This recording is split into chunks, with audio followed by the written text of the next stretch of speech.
ಹನುಮಂತು ಅವರಿಗೆ ಬಂದಿರುವಂಥ ದುಡ್ಡಿನಲ್ಲಿ ಏನು ಮಾಡ್ತಾರೆ, ಇದು ಬಹಳ ಚೆನ್ನಾಗಿ ಕೇಳ್ತಿದ್ರು. ಅದನ್ನು ಸ್ಪಷ್ಟಪಡಿಸಿದಾರಂತೆ ಹನುಮಂತು. ಅದಕ್ಕೇನೋ ಒಂದಿಷ್ಟು ಮನೆ ಕಟ್ಟುವಂಥ ಆಸೆ ಅಂತೆ, ಆ ಮನೆ ಕೂಡ ಕಟ್ತಾರಂತೆ ಅವರು. ಬಂದಿರುವಂಥ ದುಡ್ಡಲ್ಲಿ, ಬಿಗ್ ಬಾಸ್ ದುಡ್ಡಲ್ಲಿ ಮನೆ ಕಟ್ತೀನಿ ಅಂತ ಹನುಮಂತು ಹೇಳಿರೋದು. 50 ಲಕ್ಷ ಹಣದಲ್ಲಿ ಮನೆ ಕಟ್ಟಿ ಮದುವೆ ಆಗ್ತೀನಿ ಅಂತ ಕುರಿಗಾಯಿ ಹನುಮಂತ ಹೇಳಿದ್ದಾರೆ. ನಾನು ಗೆದ್ದಿಲ್ಲ, ಕರ್ನಾಟಕದ ಜನತೆ ಗೆಲ್ಲಿಸಿದ್ದಾರೆ ಅಂತ ಬಿಗ್ ಬಾಸ್ ವಿಜೇತ ಹನುಮಂತು ಹೇಳ್ಕೊಂಡಿರೋದು. ಸುದೀಪ್ ಸರ್ ಕೊನೆಯ ಬಿಗ್ ಬಾಸ್ ಅಂತ ಬರೆದುಕೊಂಡಿದ್ರಿಂದ ಬಿಗ್ ಬಾಸ್ಗೆ ಹೋದೆ ನಾನು. ಸುದೀಪ್ ಸರ್ ಬ್ರ್ಯಾಂಡೆಡ್ ಬಟ್ಟೆ ಕಳುಹಿಸಿದ್ದು ಖುಷಿ ತಂದಿದೆ ಅಂತ ಹೇಳಿದ್ದಾರೆ. ಸುದೀಪ್ ಸರ್ ಹೇಳಿದ ಮಾತು ತಲೆಯಲ್ಲಿ ಇಟ್ಕೊಂಡು ಹೋಗ್ತೀನಿ ಅಂತ ಹನುಮಂತು ಹೇಳಿದ್ದಾರೆ.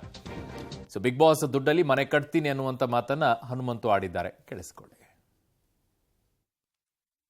ಎಲ್ಲ ನಿಮ್ಮ ಪ್ರೀತಿ ಆಶೀರ್ವಾದದಿಂದ ಇವತ್ತು ನಾನು ಬಿಗ್ ಬಾಸ್ ಸೀಸನ್ 11ರ ಕಪ್ ಗೆದ್ದಿನ್ರಿ.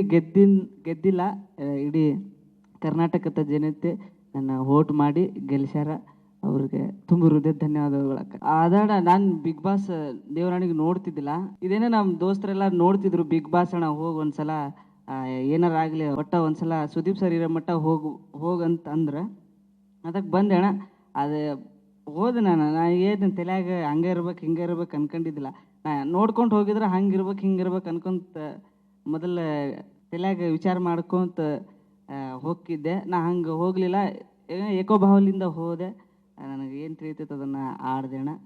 ಎಲ್ಲ ಚಲೋ ಆಗೈತಿ. ಎಲ್ಲ ನಿಮ್ಮ ಪ್ರೀತಿ ಆಶೀರ್ವಾದದಿಂದ ಈ ಕಪ್ ಗೆದ್ದೀನಿ ರೀ. ಈ ಸಲ ಅದ ಸುದೀಪ್ ಸರು ಲಾಸ್ಟ್ ಈ ವರ್ಷ ಬಿಗ್ ಬಾಸ್ ನಡೆಸೋದಂತ, ಮುಂದಿನ ವರ್ಷ ನಡೆಸಲ್ಲಂತ ಅವ್ರು ಯಾವ್ದ್ರಾಗ ಬರ್ಕೊಂಡಾರ ಅಂತೇಳಿ ಅದ ಅಂದ್ರಣ.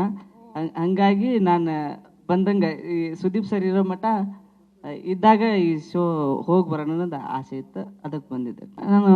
ಬಿಗ್ ಬಾಸ್ ಮನೆ ಊಟ ಗೆಲ್ಸೈತ್ರಿ ನನಗೆ. ಅಂದ್ರೆ ನಾ ಆಡಿರೋ ಆಟ ನೋಡಿ ಹಾಕಿ ಗೆಲ್ಸ್ಯಾರಕ್ಕ. ಮನೆ ಕಟ್ಟಿಸ್ತೀನಕ್ಕ, ಮದುವೆ ಹಾಕಿನಿ. ಅಲ್ಲ, ಅದು ಮನೆ ಕಟ್ಸಿದೈತಿ, ಅದು ತಗಡೈತಿ, ಅದನ್ನು ತೆಗೆದು ಸುಲಾಪ ಬಂದ್ ಹೋಗಿದ್ದಕ್ಕ.